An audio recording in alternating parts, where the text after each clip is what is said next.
بسم اللہ الرحمن الرحیم الحمد للہ رب العالمین والعاقبۃ للمتقین والصلاة والسلام علی سید الانبیاء والمرسلین اما بعد بسم اللہ الرحمن الرحیم ایاک نعبد وایاک نستعین وقال تبارک وتعالی فی القرآن المجید والفرقان الحمید والعصر ان الانسان لفی خسر الا الذین آمنوا وعملوا الصالحات وتواصوا بالحق وتواصوا بالصبر۔ معزز سامعین کرام، کچھ انتہائی اہم باتیں آپ لوگوں کے سامنے رکھنی ہیں۔ ان میں سے سب سے پہلی تو یہ ہے کہ اس بات کو سمجھ لینا چاہیے کہ ایک مسلمان کے پاس جو سب سے قیمتی اثاثہ ہے وہ اس کا ایمان ہے، اس کا کلمہ ہے، جو اس کی آخرت میں اس کا کام آنے والا ہے، جس کی بنیاد پر اس کی کامیابی اور ناکامی کا فیصلہ ہونا ہے۔ سوال یہ پیدا ہوتا ہے کہ کیا کسی مسلمان کے گھر میں پیدا ہونا ہی کافی ہے مسلمان ہونے کے لیے؟ جو کہ آج کل اکثر جو لبرلزم آ چکی ہے، آزاد خیالی، اس میں شروع دن سے ہی اولاد کے اوپر دنیاوی تعلیم و تربیت کے اوپر تو پوری توجہ دی جاتی ہے، لیکن جو مذہبی دینی تعلیم ہے اس کے اوپر کوئی خاص توجہ نہیں دی جاتی۔ اور اکثر اوقات یہ دیکھنے میں آتا ہے کہ نام عبداللہ، نام عبد الرحمن، نام عبدالسلام اور مسلمانوں والے نام ہوتے ہیں، لیکن ان کو اپنے اسلام کے ساتھ دور دور تک کوئی رشتہ نظر نہیں آتا۔ میرا خود ایک ایسے طبقے کے ساتھ واسطہ پڑتا ہے جس میں کئی ایسے لوگ ہیں کہ جو بال بچے دار ہوتے ہیں، ان کی اولادیں ہوتی ہیں، بڑی بڑی عمریں ہیں، لیکن ان کو یہ تک نہیں پتہ کہ غسل کے فرائض کتنے ہیں،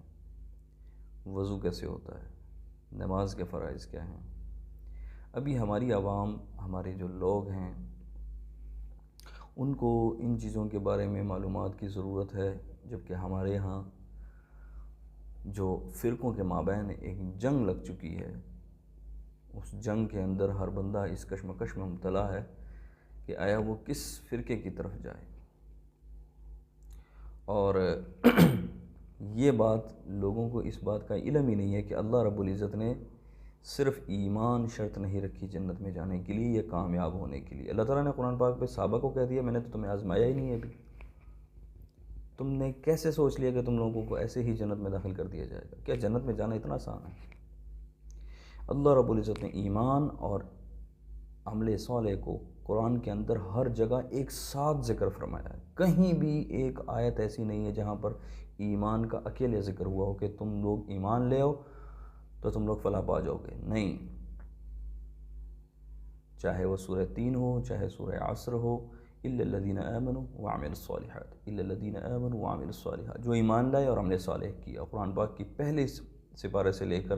آخری پارے تک جہاں پر بھی ایمان کا ذکر آئے گا وہاں پر عمل صالح کا اس کے ساتھ مربوط رشتہ نظر آئے گا آپ کو۔ تو پتہ یہ چلتا ہے کہ ایمان جو ہے وہ ایمان جو ہے وہ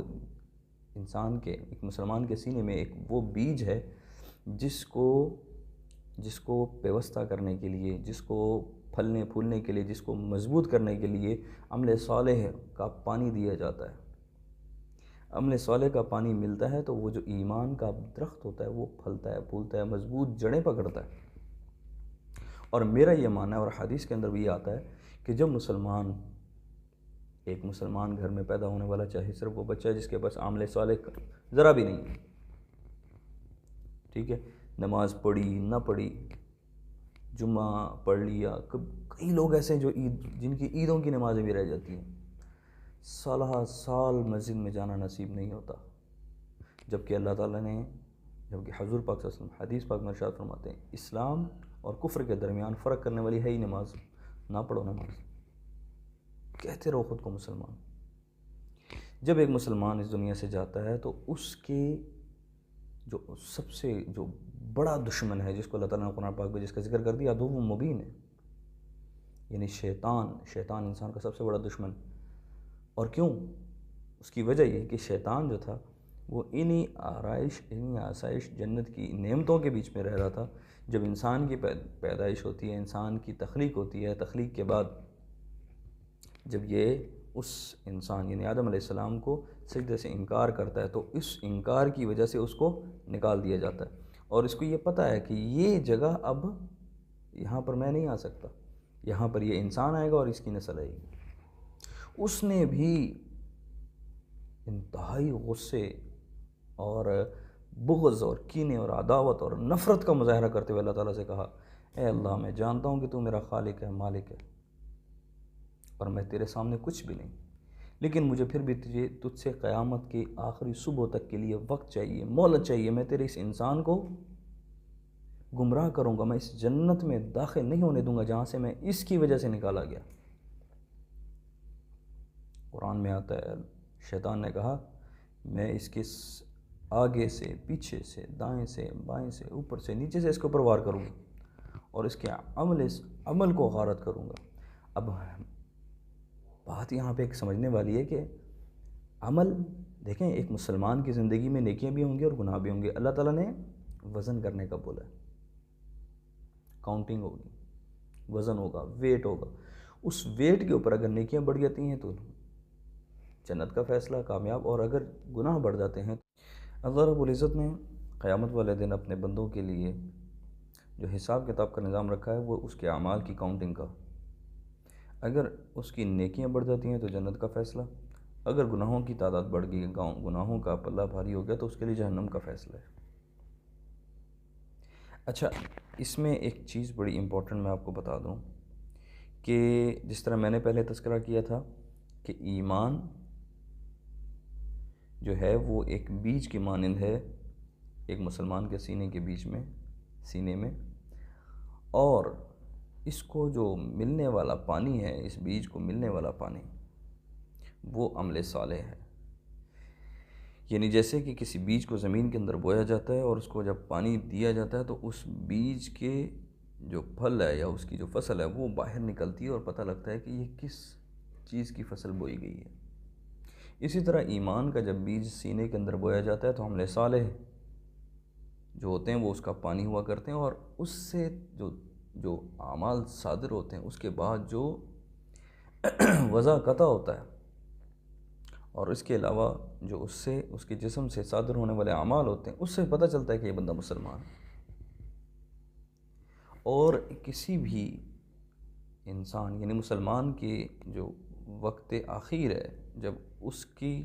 سانسیں آخری سانسیں ہوتی ہیں اور وہ زندگی اور موت کی کشمکش میں ہوتا ہے، اس دوران جو یہ عدو مبین ہے یہ آتا ہے انسان کے پاس اور اپنی آخری کوشش کرتا ہے اس کے سینے میں سے اس ایمان کو کھینچ کر نکالنے کی، وہ اس دنیا سے کافر جائے، اس کو ایمان سے خالی بھیجے۔ دنیا کے اندر تو جو اس سے گناہ کروائے گئے، اس کے علاوہ جو اس کی حد المقدور کوشش ہوتی ہے وہ اس سے ایمان چھیننا ہوتا ہے، اور ایمان کو آسانی سے نکالا جا سکتا ہے اگر اس کو عمل صالح کا پانی نہیں دیا گیا، اور وہ چونکہ بیج ہے، اس کی جڑیں مضبوط نہیں ہیں، اس کو آسانی سے کھینچ کر نکالا جا سکتا ہے۔